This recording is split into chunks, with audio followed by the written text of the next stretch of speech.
नमस्ते दोस्तों, आप सुन रहे हो the Patil sir's academy channel. तो चलो दोस्तों, हम पढ़ रहे हैं क्लास 9 का मराठी, जिसका नाम है मराठी अक्षर भारती। तो आज हम देखने वाले हैं क्लास 9 का चैप्टर नंबर 8, कि जिस चैप्टर का नाम है सखू आजी। जैसा कि आप जानते हो कि हम पहले मराठी में पढ़ते हैं और बाद में हिंदी में समझते हैं, है ना। चलो तो देखते हैं। सबसे पहले आज आपके अपने जो राइटर है इनका परिचय देखो। तो राइटर का नाम है राजन गवस, है ना। चलो तो देखो, राजन गवस हे प्रसिद्ध कथा आणि कादंबरीकार आहेत. कवी, समीक्षक, संशोधक, साहित्य अकादमी पुरस्कार प्राप्त लेखक आहेत. देखो मतलब ये जो राजन गवस ये जो राइटर है, ये बहुत ही popular story writer, novelist, poet और एनालिटिस्ट और साइंटिस्ट, मतलब इन्होंने संशोधन भी किया है ना। जाहिर है कि संशोधन मतलब लिटरेचर की फील्ड में ही किया होगा, है ना। चलो, और इनको साहित्य अकादमी पुरस्कार भी मिला है। तो देखो इनकी किताबों के नाम: भंडार भोग, धिंगाणा, कळप, तनकट इत्यादि कादंबऱ्या। मतलब इनकी जो नॉवेल्स है उनके नाम क्या है? भंडार भोग, धिंगाणा, कळप, तनकट, है ना। तो ये इनके नॉवेल्स के नाम है। आगे देखो, हुंदका हा त्यांचा काव्य संग्रह है। हुंदका, है ना, जब रोने के बाद जो आता है ना, है ना, रोना खत्म होने के बाद उसको कहते हुंदका। काचकवड्या हा त्यांचा ललित संग्रह प्रसिद्ध है ना। इनकी काचकवड्या नाम की भी किताब बहुत ही पॉपुलर है। तो जान लेते हैं कि आज के इस चैप्टर में हम क्या देखने वाले हैं, है ना। देखो, प्रस्तुत पाठात सखू आजीच्या मनातील जुन्या नव्या जीवन मूल्यांविषयीचे भान, तिची प्रगतिशील दृष्टी, निर्णय क्षमता, माणसांवरचे प्रेम अतिशय सहजतेने आणि ओघवत्या शैलीत लेखकांनी वर्णन केले आहे। देखो कि मतलब यहाँ पर क्या किया गया है कि इस चैप्टर में सखू आजी नाम की एक मतलब बूढ़ी औरत है, उसके बारे में हमें जानकारी दी गई है। भले ही वो बूढ़ी क्यों ना हो, लेकिन उसका जिंदगी जीने का तरीका, उसका बोलने का तरीका, उसकी डिसीजन मेकिंग और हर इंसान के ऊपर प्यार करने का उसका जो तरीका है वो बहुत ही मतलब भा जाने वाला है ना। तो चलो, ऐसे ही सखू आजी के बारे में इस चैप्टर में बताया गया है। मतलब ये जो चैप्टर है ये एक व्यक्ति विशेष पर डिपेंड है। चलो फिर जानते हैं कि कैसे है अपनी सखू आजी, है ना। देखो क्या होता है। देखो, सखू आजी परवा वारली ही गोष्ट कदाचित सांगण्या इतपत महत्वाची नसेल, कारण आपण रोज कितीतरी मृत्यू रोज अनुभवत असतो। मग सखू आजी मरण पावली याला विशेष महत्व काय, असा प्रश्न कोणीही उपस्थित करू शकेल। देखो, राइटर क्या कहते हैं कि सखू आजी जो थी उसका कल परसों समझो देहांत हो गया। लेकिन राइटर कहता है कि ठीक है, देहांत हो गया तो क्या हुआ, हर रोज कितने लोगों के देहांत होते हैं। लेकिन मतलब कोई कह सकता है कि ठीक है, देहांत हो गया तो उसमें इतना खास क्या बात है ना। अगर कोई बूढ़ी होगी तो मर ही जाएगी ना। लेकिन फिर भी राइटर कहता है कि आपका भी मतलब कहना गलत नहीं है, लेकिन फिर भी सखुआ जी कुछ खास थी, वो आम नहीं थी, है ना। इसलिए उसकी जो मृत्यु है वो मेरे मतलब दिल को छू गई। आगे देखो, याबाबत मला काहीही म्हणायचे नाही, तरीही सखू आजीचा मृत्यू मला खोलवर जखम करून गेला। आपलं असं काही हरवलं आहे असं मला आजही वाटते। देखो, राइटर कहता है कि चाहे आप कुछ भी कहो, लेकिन जब मुझे पता चला कि सखू आजी का देहांत हो गया तो ये बात मुझे बहुत बुरी लगी और बहुत गहराई से मेरे दिल को इस बात ने जख्म किया है। आगे तक मुझे ऐसा लगा कि कुछ मेरा अपना मतलब खो गया है, मुझे ऐसा एहसास हो रहा था। आगे देखो, माझ्या जगण्यातलं एक शुभ्र निरभ्र काही संपलं अशी एक पोकळी वाढते। देखो मतलब राइटर कहता है कि मेरी जिंदगी का एक अहम हिस्सा चला गया है, मुझे ऐसा लग रहा है। अब देखो राइटर आगे क्या कहता है, कोण सखू आजी, माझी कोण लागत होती ती, कोणीच नाही, ना माझ्या जातीची ना पातीची, तरी ती माझ्या जवळची होती। रक्ताच्या माणसा इतकीच। देखो राइटर कहते हैं कि कौन ये सखुआ जी, है ना वो मेरे मतलब ना मेरे कास्ट की थी, ना मेरे करीब की थी, ना उसका और मेरा कुछ रिश्ता था, फिर भी वो मेरे बहुत करीब थी, मानो इतनी करीब कि उसका और मेरा खून का रिश्ता हो, इतनी वो मेरे करीब थी। अब देखो आगे क्या बताता है राइटर। सखू अजीतचं वय 90 वर्ष, है ना, उसकी जो उम्र थी वो कितनी थी, 19 ईयर, 90 ईयर। आगे देखो, हातात काठी, वाकून कमान झालेलं शरीर, चेहरा सुरकुत्यांनी भरलेला सखू आजी गल्लीतून जाताना कोणी जर सहज म्हटलं, आजी कुठे चाललीस, लगेच उत्तर, कुठं जातीये बाबा, म्हातारा माणूस, हाड गेली वाड्याला आणि बघ माझ्या मड्याला। देखो मतलब राइटर कहता है कि वो थोड़ी अलग किस्म की औरत थी, है ना। उसकी उम्र शायद 90 साल थी और उसके हाथ में हमेशा काठी रहती थी, उसके चेहरे के ऊपर मतलब मुरझे मतलब झुर्रियाँ आ गई थी। और फिर भी अगर किसी इंसान ने उसको पूछा कि क्यों अजी कहाँ जा रही हो, तो वो मतलब उसका जो जवाब देने का तरीका था वो बहुत ही मतलब अलग तरह का तरीका था। मतलब हर वक्त जवाब देते वक्त वो कुछ ना कुछ पोएम जैसा सुनाती थी, है ना। देखो यहाँ पर क्या कहा गया है, हड़क गेली वाड्याला आणि बघा माझ्या मड्याला, है ना। तो आपने भी कुछ पुरानी औरतों को अगर कभी आपने कम्युनिकेट किया है तो हो सकता है कि कोई आपके जीवन में भी ऐसी औरत आई होगी कि जो हर जवाब में आपको पोएम सुना दे, है ना। मतलब उसका प्रेजेंस ऑफ माइंड बहुत ज्यादा होता है, हर चीज के लिए उसके पास कुछ ना कुछ वो पोएम जैसा रहता है। तो सखु आजी भी कुछ उसी तरह की थी, है ना। तो देखो आगे देखते हैं, हाड गेली वाड्याला आणि बघा माझ्या मड्याला। आगे देखो, म्हातारी काय बोलते हे सगळ्यांना समजायचं असं नाही, पण प्रत्येक जण तिच्याशी बोलण्याचा प्रयत्न करतो। देखो राइटर कहता है कि कभी कभार ये सखुआ जी कुछ इस तरह की बातें करती थी कि मतलब आम इंसान की समझ के बाहर की बातें थी वो, है ना। मतलब वो क्या कहती थी ये समझ में तो नहीं आता था, लेकिन ऐसा लगता था कुछ जो भी कहा वो बहुत अच्छा कहा, है ना। मजे की बात, मतलब सामने वाला क्या कह रहा है वो आपकी समझ में तो नहीं आ रहा, लेकिन आपको इतना जरूर पता चल रहा है कि वो जो भी कह रहा है वो अच्छा कह रहा है। अब कोई कह सकता है सर अगर कोई चीज हमारी समझ में ही नहीं आ रही तो हम उसको कैसे डिसाइड करें कि वो अच्छी है या बुरी है। लेकिन देखो कभी कभार क्या होता है कि हम अदर लैंग्वेज की म्यूजिक सुनते हैं, है ना। तो हमें उसका मीनिंग समझ में नहीं आता उस म्यूजिक का, लेकिन थोड़ा थोड़ा मतलब समझ में आता है कि ये बहुत इमोशनल है, ये बहुत ट्रेजिडी है, इसमें इसमें बहुत रोमांटिज्म है, मतलब ऐसे इमोशंस हम समझते हैं।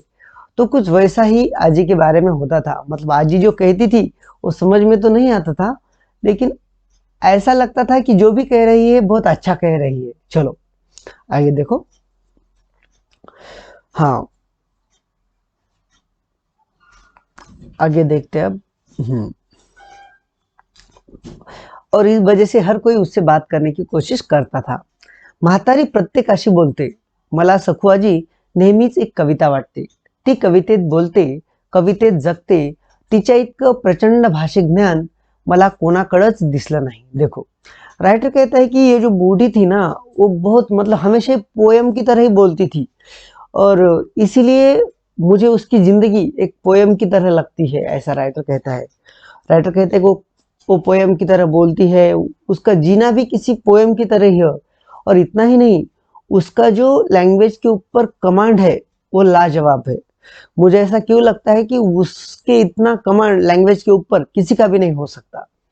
देखो मतलब ऐसा जरूरी नहीं कि पढ़े लिखे लोगों का ही लैंग्वेज के ऊपर कमांड होता है।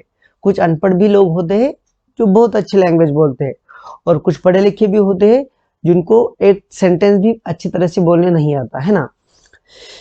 चलो आगे देखो, सखू आजी सहज बोलायला लागली तरी एक नवीन कविताच बोलायची। देखो राइटर कहता है कि समझो सखू आजी कभी भी अगर बोलने लग गई तो मानो वो कोई पोएम ही बता रही है, ऐसा महसूस होता था।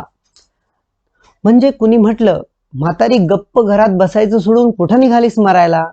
देखो तो आपको ये सेंटेंस थोड़ा अजीब लग सकता है, लेकिन गांव देहात में ऐसी सेंटेंस आम बात है। मतलब हर एक का बोलने का एक अपना तरीका होता है ना। तब गांव की तरफ ऐसा बोलना आम है कि मतलब कहाँ मरने के लिए जा रहे हो, है ना। आसानी से कोई भी किसी को ये सेंटेंस बोल सकता है। आपको थोड़ा अजीब लगेगा, लेकिन ये सेंटेंस गांव देहात में कॉमन होते हैं, है ना। चलो, अगर किसी ने पूछा कि क्यों बूढ़ी, कहाँ जा रही हो मरने के लिए, तो आगे देखो क्या कहती थी वो।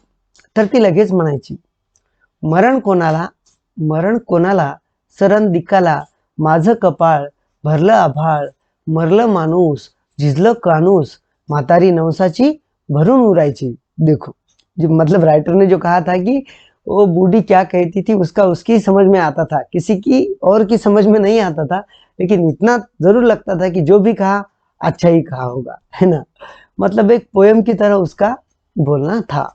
आगे देखो, हे सगळं ती जुळून बोलायची असं नाही, पण ती बोलायला लागली की आपोआपच तिच्या तोंडातून ते बाहेर यायचं। देखो, राइटर कहते कि ऐसा नहीं कि वो मतलब वो ऐसा इसका मतलब कंपोजिशन करके बोलती थी, बिल्कुल भी नहीं। उसका बोलने का अंदाज ही कुछ इस तरह का था, जब वो बोलने लगती थी तो मानो ऐसा एहसास हो जाता था कि वो कोई पोएम ही हमें सुना रही है ना। तिच्याशी बोलण्यात एक अवर्णनीय आनंद मिळायचा। लहानपणी शाळेला जाता जाता आजी आम्हाला गोळा करून बसायची। देखो, राइटर कहता है कि उसके साथ बोलने में एक मजा आता था, और जब हम स्कूल जाते थे तब वो हम सबको एक जगह पर जमा करके हमसे बातें करती थी। देखो, शेतातल्या देवाच्या गोष्टी सांगायची। आजीची गोष्ट कधी कधी आठवडा आठवडा चालायची। शाळेला जाताना काही वेळ आणि शाळेतून येताना काही वेळ, असा तो ठरलेला कार्यक्रम असायचा। देखो, राइटर कहता है कि हम जब स्कूल जाते तो स्कूल जाने से पहले उसकी स्टोरी सुनते थे, और स्कूल से आने के बाद भी उसकी स्टोरी सुनते थे। कभी कभी उसकी एक ही स्टोरी 8-8 दिन चलती थी, है ना। आगे देखो, अब हाँ, एकदा आजीनं एक गोष्ट सहज सुरू केली आणि संपवली, पण ती माझ्या मनात दीर्घकाळ रेंगाळली। देखो, राइटर कहते एक बार उसने हमको एक स्टोरी सुनाई, लेकिन वो स्टोरी मेरे मन से बाहर नहीं गई। न जाने क्यों मैं उस स्टोरी के बारे में कुछ ज्यादा ही सोचने लगा, मानो वो कोई स्टोरी ना हो के कोई पहेली सी मुझे लगती थी। पहेली पता है ना आपको। चलो, तो यहाँ पर एक स्टोरी भी है और पहेली भी है, तो देख लेते हैं स्टोरी और पहेली क्या है। आगे देखो, बूढ़ी सुनाती है वो, मतलब आजी। शेतात एक साप होता, त्याचा माणूस झाला, त्याला पंख फुटले, तो समुद्रावर गेला, 4 तपश्चर्या केली, परत आला, त्याचा बैल झाला, खांदा मिळाला, नांगर जुंपला, फाळाला नांगीण डसली, बैलाची दातुडी बसली, नागराची नदी झाली, बैलाला अंघोळ घातली, त्याचा झाला साप, नागिनीला घेऊन पळाला। देखो, मतलब ये मतलब आपको मिस्टीरियस स्टोरी है ये, है ना। मतलब इसका कुछ मतलब लिंक नहीं कर पाते हम एक चीज दूसरी चीज से, है ना। मतलब भले ही इमेजिनरी क्यों ना हो, लेकिन आपको तो पता है इमेजिनरी स्टोरी में भी एक सीक्वेंस होता है ना। लेकिन ये स्टोरी में मतलब कुछ सीक्वेंस नहीं दिखाई देता, इसीलिए हम इसके बारे में कुछ ज्यादा सोचते हैं।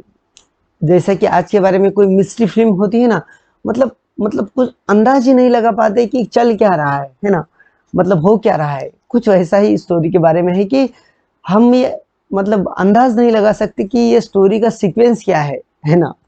तो चलो, हम भी अपना ज्यादा दिमाग खर्च नहीं करते इस स्टोरी में, है ना। आगे देखो, हे सांगताना आजीच्या चेहऱ्यावर बदलणारे भाव, हातांच्या हालचाली, या साऱ्यातून हे सारं आपल्या समोर घडतं आहे, आपण पाहत आहोत असं वाटून अंगावर शहारे यायचे। देखो, राइटर कहता है ये जो आजी थी ना, कुछ इस तरह से स्टोरी बताती थी कि मानो हम कोई स्टोरी सुन नहीं रहे हैं, बल्कि हम कोई मूवी देख रहे हैं, ऐसा महसूस होता था। और न जाने ऐसा क्यों लगता था, ये स्टोरी नहीं बल्कि हमारे सामने ये सब घटनाएं हो रही है। आगे देखो, राइटर कहता है कि उसकी स्टोरी सुनते सुनते मतलब हम कभी कभार उस स्टोरी का पार्ट बन जाते थे, और वो स्टोरी में जो भी हो रहा है वो अपने सामने हो रहा है ऐसा महसूस करते थे। आगे देखो, ही गोष्ट ऐकल्यानंतर कित्येक दिवस ही गोष्ट माझ्या स्वप्नात जशीच्या तशी घडायची। देखो, राइटर कहता है ये स्टोरी सुनने के बाद ये स्टोरी मेरे सपने में जैसी की वैसी आती थी। देखो, बैल आंघोळ करायला लागला की डोळे टक्क उघडे पडायचे, तिथून पुढं झोपच लागायची नहीं, है ना। मतलब राइटर कहता है कि इस स्टोरी में का जो बैल था वो जब नहाने लगता था तो मैं एकदम नींद से जाग जाता था और उसके आगे से मुझे नींद ही नहीं आती थी। क्यों नहीं आती थी? सामने देखो। असं वाटायचं, पण कैक वर्षात असं कधी घडलं नाही, है ना। अरे एक मिनट, हाँ हाँ, थोड़ा सा अपना एक लाइन छूट गई थी, देखो। तिथून पुढे झोपच लागायची नाही। कधीतरी आपल्या स्वप्नातला साप नागिन घेऊन जाईल आणि आपल्याला स्वप्न पडायचं बंद होईल असं वाटायचं, पण कैक वर्षात असं काही घडलं नहीं। राइटर कहता था कि वो जो स्टोरी बताई थी कि वो सांप नागिन को लेकर चला गया, तब जब सपने में मैं देखता था तो एकदम से जाग जाता था और मुझे ऐसा लगता था कि कहीं वो सांप नागिन को लेकर चला ना जाए और मुझे ख्वाब आने बंद ना हो जाए, लेकिन ऐसा सालों से कभी नहीं हुआ था। देखो, ही कथा कधी अचानक स्वप्नात येतेच। आजीनं काही गोष्टी सांगितल्या, पण एवढीच कशी मेंदूत रुतून बसली हा प्रश्न अनुत्तरित आहे।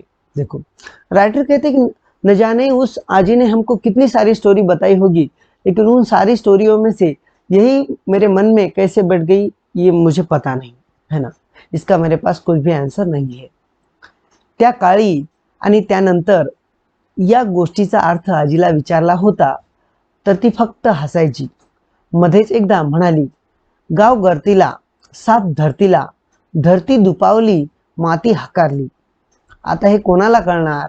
नंतर म्हातारीला काहीच विचारलं नहीं। देखो, मतलब इस चीज से हम एक अंदाजा लगाते हैं कि वो जो आजी थी वो हर एक को उलझन में डालने का उसका मतलब उसकी एक आदत थी कि भाई समझो किसी ने उससे बात करी तो कुछ ऐसी चीज बताती थी कि वो सामने वाला आदमी सोच में पड़ जाए, है ना। मतलब वो कोई ऐसी मिस्टीरियस चीज बताती थी कि हर एक आदमी उसकी उस चीज के बारे में सोचने के लिए मजबूर होता था। अब यही देखो क्या बताया है, गाव गर्तीला, सपन धरतीला, धरती दुपावली आणि माती हकारली। क्या बताया गया है? मतलब एक मिस्टीरियस पहेली है ना। चलो, हम भी अपना दिमाग ज्यादा खर्च नहीं करेंगे उस चीज के ऊपर, है ना। कुछ लोग होते हैं कि जिनको किसी को उलझन में डालना अच्छा लगता है ना। तो ये आज भी कुछ उसी तरह की थी कि उसको लोगों को उलझाना अच्छा लगता होगा। आगे देखो, आजी खूप सखू आजी गावातल्या कुणाच्याही बारशाला, लग्नाला, मयताला हटकून पुढे असायचीच। राइटर कहते हैं गांव में चाहे कोई भी प्रोग्राम हो तो वो आजी हमेशा ही सामने रहती थी। सगळं तिच्या म्हणण्यानुसार चालायचं, तिच्या शब्दाला चॅलेंज नसायचं। गावातल्या बापय माणसात ती एकदम बरोबरीने वावरायची। देखो, राइटर कहते हैं कि वो मतलब उसकी पर्सनालिटी कुछ अलग ही टाइप की थी। मतलब उसका जो वर्ड्स था, मतलब चाहे वो पत्थर के ऊपर लकीर जैसा था, है ना, उसको कोई चैलेंज नहीं कर सकता था। और गांव के जो बड़े बड़े मतलब आदमी रहते हैं उनके साथ वो हमेशा ही उठती बैठती थी। एकदा गावाच्या लक्ष्मीची जत्रा ठरली, इडं पडलं, चाकबंदी झाली, अशात गावातली वस्तू बाहेर जाऊ द्यायची नाही असा नियम। अशात सातबा घोरपड्याचा पोरगा वावग वागला, गाव बैठक बसली, पंच म्हणाले। देखो, एक बार मैं आपको मराठी में बता दो, अपने हिंदी में समझाता हूँ, नहीं तो ऐसा होगा कि आपके भी मतलब सर के ऊपर से जाएगा, है ना। देखो, मतलब एक बार क्या हुआ कि गांवबंदी मतलब एक लक्ष्मी की यात्रा थी और जब यात्रा थी तो ऐसा डिसाइड किया गया कि एक भी चीज गांव के बाहर नहीं जानी चाहिए और ना ही गांव गांव के बाहर के अंदर आनी चाहिए, ऐसा एक रूल डिसाइड किया गया। लेकिन सातबा घोरपड़े नाम का एक आदमी था। सातबा ये इंसान का नाम है, घोरपड़े ये इसका सरनेम है। तो सातबा घोरपड़े का जो लड़का था उससे मतलब भूल हो गई। अब गांव में तो आपको पता ही होगा कि चुकीला माफी नहीं, तो गाँव मतलब एक असेंबली की गई गांव में, है ना, असेंबली हो गई और उस असेंबली के जो पंच थे उन्होंने कहा कि रिवाजानुसार सातबाच्या पोराला दंड झालाच पाहिजे, है ना। मतलब वो जो पंच थे, है ना, वो कहने लगे कि नहीं, चुकीला माफी नहीं, सातबा के लड़के ने अगर गलती की है तो उसको सजा तो मिलनी ही चाहिए। सगळ्यांनी माना डोलावल्या, मतलब सब लोग हाँ कहने लगे, निर्णय फाइनल, है ना, और ये फाइनल हो गया। एवढ्यात म्हातारी उठली आणि म्हणाली, देखो सखुआजी खड़ी हो गई और कहना शुरू किया उसने, पोरग मांडीवर घाण करतय म्हणून मांडी कापता होएगा, है ना। मतलब वो खड़ी हो गई और वो कहने लगी कि अगर छोटे लड़के ने अपने मतलब पैर के ऊपर अगर मतलब पॉटी कर दी तो हम क्या अपना पैर काटते हैं क्या, है ना। और उसका ये बात सुनकर सगळे टाळा पकडून बघायला लागले। मतलब इस उसकी वो बात सुनकर सब लोग मतलब देखते ही रह गए। बोलायचं काय, शेवटी सगळे उठले, आपापल्या घराच्या वाटायला लागले, है ना। मतलब कोई भी मतलब उसके सामने जाने की किसी की भी हिम्मत नहीं थी। उसका वर्ड मतलब अंतिम वर्ड, है ना। जैसा जिसका डिसीजन होता है ना, उसके सामने कोई बात नहीं कर सकता, कुछ इस तरह का था अज्जी का। और बाद में उसको जो उस बच्चे को जो सजा देने का मतलब निर्णय हुआ था वो कोलैप्स हो गया, मतलब, है ना, अज्जी की वजह से। देखो इतना पावर होना चाहिए अपने वर्ड्स में, है ना। सातबाच्या पोराला कोणीच काही बोललं नाही, म्हातारीची गावाला भीती होती। देखो राइटर कहता है कि एक बार म्हातारी ने जो कह दिया, चलो कह दिया, और उसके बाद वो जो सातबा का जो लड़का था उसको किसी ने कुछ भी नहीं कहा, क्योंकि ये म्हातारी कोई आम आम नहीं थी, है ना, कुछ खास थी वो। देखो सखू आजी गावातल्या आया बाया गोळा करून आमच्या घरात आली, है ना। एक बार राइटर कहता है कि सखू आजी ने एक बार क्या किया कि सब गांव की जो महिलाएं होती हैं उनको साथ में लेकर राइटर के घर में वो आ गई। अब देखते हैं किस लिए आ गई। तेव्हा मी कॉलेजात होतो आमच्या भागात, तेव्हा प्रौढ साक्षरतेचे वर्ग जोरात होते, है ना, पण आमच्या गावात एकही चालत नव्हता। राइटर कहता है कि जब वो हमारे घर को लेके आई तो उस दौर में मैं कॉलेज में पढ़ता था। और प्रौढ़ साक्षरता, इसका मतलब ये कि जब बूढ़े लोगों को भी साक्षर किया जाने लगा था एक दौर में, उसको कहते हैं प्रौढ़ साक्षरता। मतलब एक दौर ऐसा था कि गवर्नमेंट को लगा कि जो अपने देश के जो बूढ़े बुजुर्ग लोग हैं वो भी पढ़ने चाहिए, तो उनके लिए जो क्लास ली जाती थी तो उसको कहते थे प्रौढ़ साक्षरता वर्ग, है ना। मतलब बूढ़ों को सिखाने के क्लास, उसको कहते हैं प्रौढ़ साक्षरता वर्ग। आगे देखो। म्हातारी सगळ्या आया बायांसमोर म्हणाली, है ना, और वो राइटर के घर में उन औरतों को लेके आई और औरतों को क्या कहने लगी, देखो, है ना, किसके बारे में, राइटर के बारे में। आमचं पोरग एवढं काय काय काय शिकलंय, आपल्याला दुसरा मास्तर कशाला पाहिजे, तूच शिकव रहा आम्हाला, है ना। मतलब वो राइटर को कहने लगी कि तुम इतना पढ़े लिखे हो और इतना पढ़े लिखे होने के बाद कोई और टीचर की हमें क्या जरूरत है, तुम ही हमें पढ़ा सकते हो, है ना। सखू आजी 15 दिवसात वाचायला लागली। मतलब देखो, मतलब कितनी इंटेलिजेंट होगी, मतलब 15 दिन में वो पढ़ना सीख गई, है ना। सगळ्या बायकांना शिकवत सुटली। त्यावेळी आमच्या गावचा सरपंच अंगठेवाला होता। राइटर कहता है कि सखू आजी तो खुद तो 15 दिनों में पढ़ ही गई, लेकिन वो और औरतों को भी पढ़ाना उसने शुरू किया। और उस दौर में हमारे गांव का जो सरपंच था वो अंगूठे बहादुर था। मतलब वो मतलब उसको सिग्नेचर करना नहीं आता था, वो बिल्कुल पढ़ा लिखा नहीं था। त्याला तिनं चावडीतच गाठला। चावड़ी मतलब ग्राम पंचायत का जो ऑफिस रहता है ना, कुछ उस टाइप का उस दौर में रहता था, उसको चावड़ी कहते थे।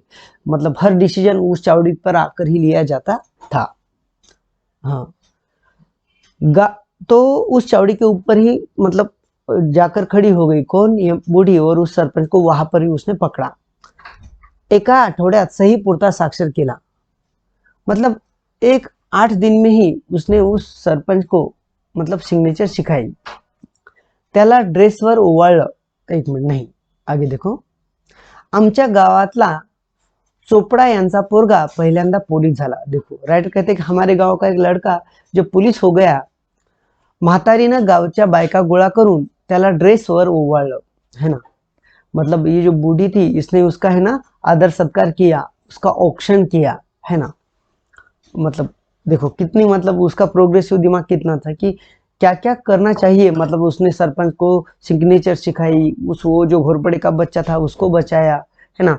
राइटर को कहा कि तुम हमको पढ़ाओ। मतलब एक सोशल वर्कर की तरह ही एक काम करती थी। दही साखरेनं तोंड गोड केलं। गाव म्हणजे म्हातारीचा गोतावळा। तिला गावातल्या सगळ्या लहान थोरांमध्ये आपलं घर दिसायचं। राइटर कहता है कि पूरा गांव मानो उसकी एक फैमिली की तरह था। उसका हर एक आदमी से अच्छा सा रिलेशन था। सखू आजी शिकली सवरली असती, शहरात जन्मली असती, तर कुठल्या कुठं पोहोचली असती। राइटर कहता है कि अनपढ़ होके अगर सखुआ जी इतना कुछ करती थी तो न जाने मुझे ऐसा क्यों लगता था कि अगर ये पढ़ी लिखी होती तो कितनी बड़ी बन जाती है ना। अनपढ़ होकर इतनी बड़ी है, मतलब सब लोग उसकी मानते हैं, उसकी सुनते हैं, उसका रिस्पेक्ट करते हैं और ये कितनी सारी चीजें करते हैं। अगर ये पढ़ी लिखी और शहर में पैदा हुई होती तो कितना कुछ कर लेती, ऐसा राइटर को लगता है। इतकी प्रचंड बुद्धिमत्ता तिला लाभली होती, पण ते तिच्या नशिबात नव्हतं, म्हणून काही बिघडलं नव्हतं। देखो, राइटर कहते हैं कि माना कि ना वो शहर में पैदा हुई, ना वो पढ़ी ना लिखी, लेकिन फिर भी अ, मतलब ये सारी चीजें उसके लिए कुछ मायने नहीं रखती थी, है ना। आगे देखो, तिनं सगळं तिच्या हयातीत काबीज केलं होतं। सखू आजी मरण पावली, लहान पोरांपासून म्हाताऱ्या कोताऱ्यांपर्यंत प्रत्येकाच्या डोळ्यात पाणी आलं आणि गाव पोरकं झालं। देखो, राइटर कहता है कि इसीलिए मतलब उसने अपनी जिंदगी में सब कुछ पा लिया था, नाम शोहरत वगैरह वगैरह सब कुछ, है ना। वो अपनी बोली से हर किसी को मतलब उसके लिए सोचने के लिए मजबूर करती थी। वो डिसीजन लेती थी, वो मतलब वो लीडरशिप, उसमें कितनी सारी क्वालिटीज थी। वो एक अच्छी पोएट की तरह बोलती थी, वो एक लीडर की तरह डिसीजन मेकर थी। वो मतलब बहुत ही प्रोग्रेसिव माइंड की थी, है ना। चलो, वो बहुत ही प्रेजेंस ऑफ माइंड वाली औरत थी। तो इसीलिए जब उसका देहांत हो गया तो छोटे बच्चों से लेकर बूढ़ों तक सबकी आंखों में पानी था। न जाने ऐसा क्यों लग रहा था कि पूरा गांव मानो पूरे गांव की माँ मर गई, ऐसा लग रहा था। हम्म। आता फक्त आजीच्या दंतकथा, घडलेल्या न घडलेल्या। प्रत्येक गावात अशी एक आजी गावचा गोतावळा सांभाळून गेलेलीच असते। आता गावगाडा बदलला, आजीला जागाच उरली नाही। अडचण फक्त उद्याच्या मुलांची, त्यांनी अशा आजीची आठवण कुठली सांगायची। देखो, मतलब राइटर कहता है कि चलो आजी तो मर गई, सिर्फ अब बच गई तो उसकी स्टोरी, और ऐसी स्टोरी जो कभी हुई और कुछ ना हुई हो, है ना। गावात प्रत्येक गावात अशी एक आजी असतेच जी पूर्ण गावचा गोतावळा सांभाळून गेलेली असते। राइटर कहते हैं हर एक गांव में कुछ ऐसी आजी रहती है और वो पूरे गांव की आजी होती है। राइटर कहते हैं कि लेकिन आजकल गांव का मतलब स्वरूप भी बदल गया है और आज गांव में आजी के लिए कोई जगह नहीं है और हर कोई मतलब अपने बच्चों के बारे में सोचता है। तो ये जो बच्चे हैं अगर उनको कोई आजी नहीं मिली ऐसी तो वो क्या कहेंगे, वो क्या बताएंगे किसी ऐसी आजी के बारे में जो अब है ही नहीं। चलो, तो दोस्तों, आपको ये हमारा प्रयास कैसा लगा? आपको अगर ये हमारा प्रयास अच्छा लगता है तो इसको अपने दोस्तों के साथ शेयर करना ना भूलिए। आप सुन रहे थे the Patil sir's academy channel. अगर आपको हमारा चैनल अच्छा लगता है, ऐसे ही अगर आपको वीडियो सुनने हैं तो हमारे चैनल को सब्सक्राइब कीजिए, लाइक कीजिए, अपने दोस्तों के साथ शेयर कीजिए। यहाँ तक सुनने के लिए धन्यवाद।